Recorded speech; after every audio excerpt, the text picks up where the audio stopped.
One of the most powerful lessons we learn from the story of Saul, Agag, and Haman and Mordecai is that obedience is never limited to the present moment. It reaches into the future.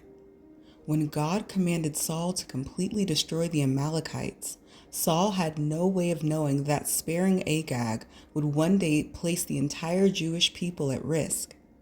From Saul's perspective, the decision may have seemed small, practical, or even reasonable.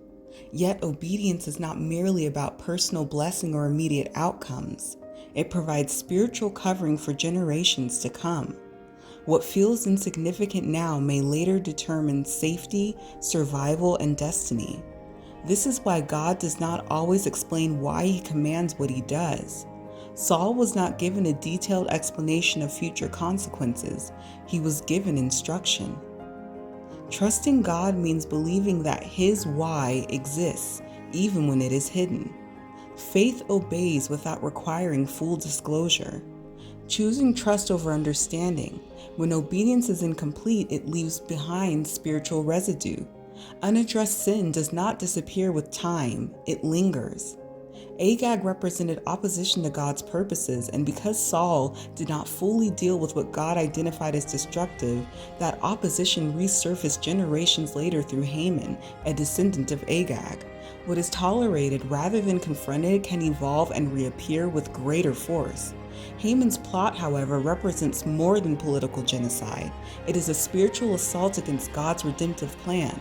If the Jewish people had been destroyed, the promise of the Messiah would have been cut off.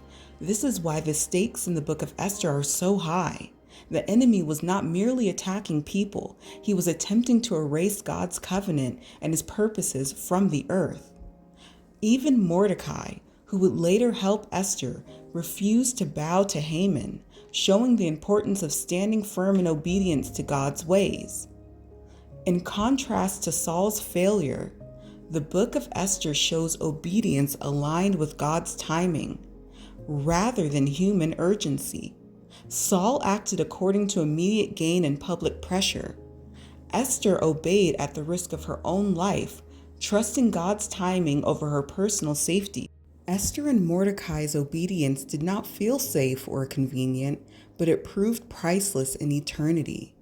Because God sees the end from the beginning, obedience now becomes an act of faith for tomorrow.